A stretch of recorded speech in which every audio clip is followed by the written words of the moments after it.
Kembali lagi dalam pembahasan tentang pendidikan spiritualitas anak. Sebagaimana saya sudah sampaikan di pengantar, bahwa ini adalah sebuah penjelasan, sebuah pengajaran yang berseri berkaitan dengan pendidikan spiritualitas anak.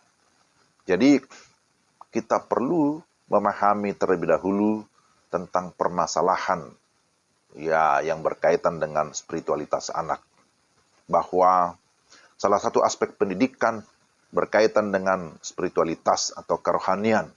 Memang pendidikan itu luas, tapi pendidikan Kristen tentu tidak bisa mengabaikan yang namanya pendidikan rohani. Jadi spiritualitas Kristen adalah keberadaan seseorang yang berada dalam relasi atau dalam hubungan yang benar dengan Allah, dengan sesama, dan juga dengan ciptaan lain. Pengertian benar di sini tentu tidak bicara tentang what is atau apa yang terjadi, tapi apa yang seharusnya. What ought to, sesuai dengan firman Allah.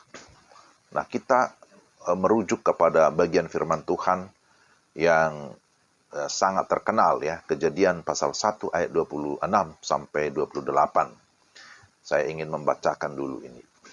Jadi di sana dikatakan, berfirmanlah Allah, baiklah kita menjadikan manusia menurut gambar dan rupa kita, supaya mereka berkuasa atas ikan-ikan di laut dan burung-burung di udara, dan atas ternak dan atas seluruh bumi, dan atas segala binatang melata yang merayap di bumi.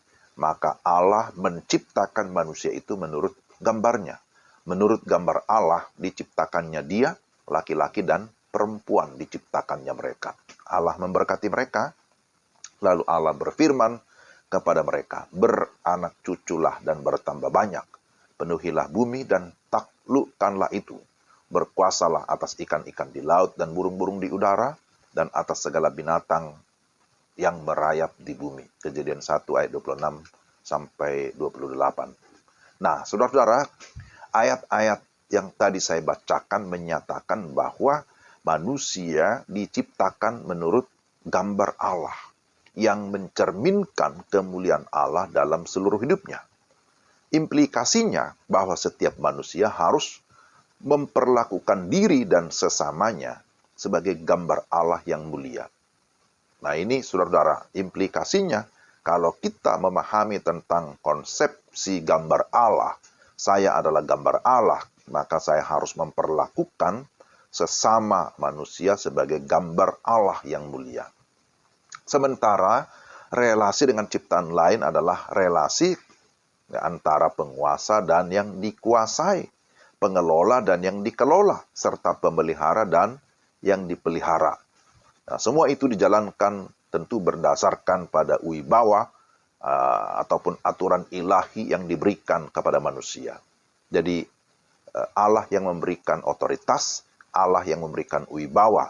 Jadi manusia tidak bisa melakukan tugas tanda kutip sebagai penguasa atau pengelola, pemelihara ciptaan yang lain dengan sewenang-wenang, dengan sesuka hati.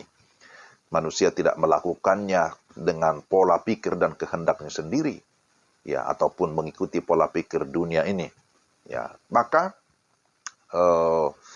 sehubungan dengan hal tersebut ada seorang hamba Tuhan, seorang penulis namanya Richard Pratt,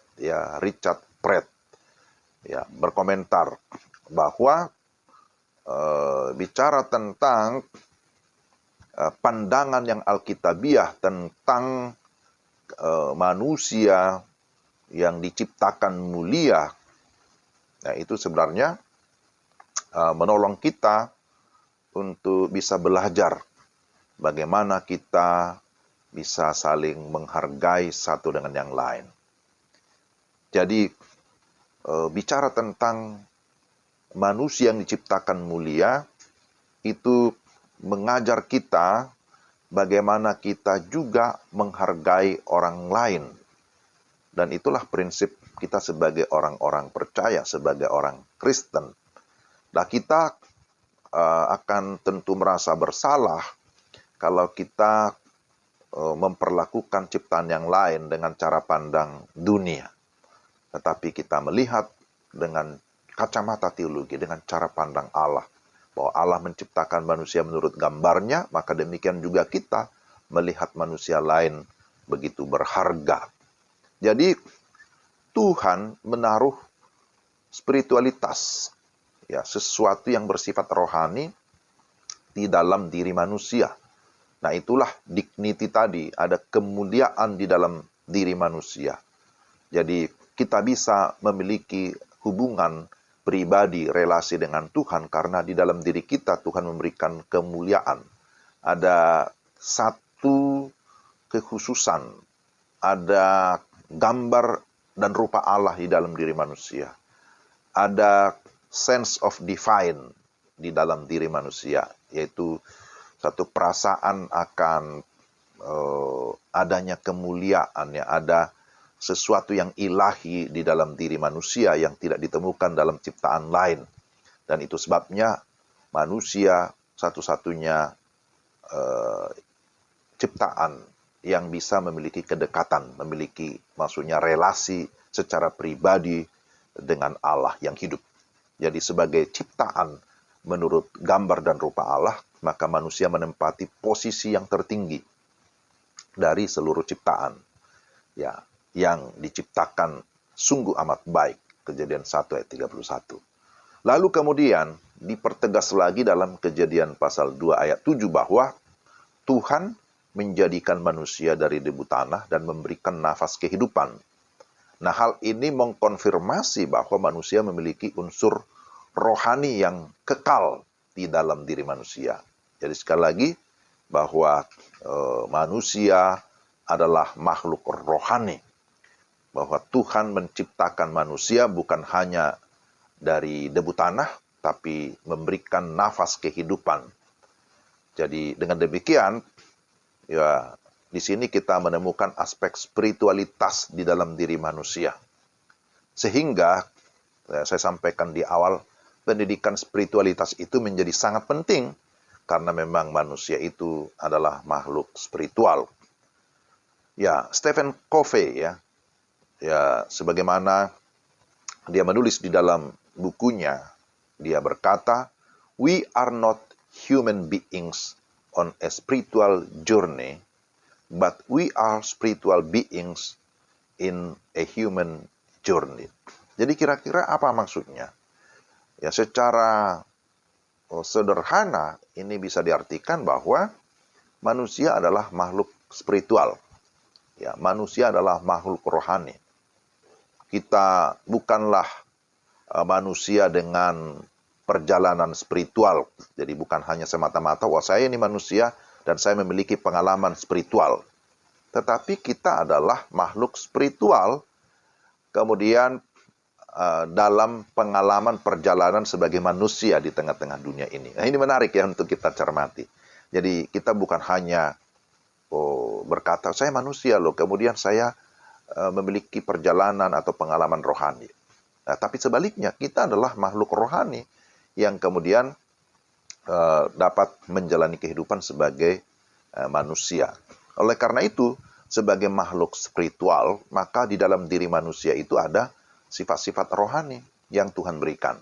Ya, manusia dapat merasakan kehadiran yang ilahi, atau yang disebut dengan divine being, keberadaan yang ilahi. Perasaan inilah yang memainkan peran yang cukup penting dalam kehidupan beragama. Nah, itulah sebabnya dari sejak awal penciptaan, manusia bisa berkomunikasi, manusia bisa berelasi secara langsung dengan Allah. Manusia ditempatkan Allah di bumi untuk menjadi wakilnya dalam mengatur atau menguasai ciptaan lainnya. Nah, itu adalah sebuah kepercayaan yang besar dan sekaligus tanggung jawab yang besar, sekaligus tanggung jawab yang berat. Tidak mudah ya. Ya, Tuhan memberikan pengetahuan kepada manusia. Ya, Tuhan memberikan juga yang namanya perasaan, kehendak untuk dapat mengelola ciptaan yang lain sesuai dengan mandatnya, sesuai dengan perintah Tuhan. Nah, ini adalah hal yang mendasar yang harus kita pahami tentang keberadaan manusia sebagai ciptaan yang bersifat spiritual, dan di dalam diri manusia ada sifat-sifat rohani yang Tuhan berikan, sehingga memang manusia membutuhkan pendidikan spiritual, membutuhkan pendidikan rohani, membutuhkan pengenalan akan Tuhan dan juga segala karyanya. Nah, saya kira ini hal yang penting yang saya sampaikan di awal-awal pertemuan ini. Saya akan lanjutkan lagi dalam pembahasan-pembahasan selanjutnya. Sampai jumpa.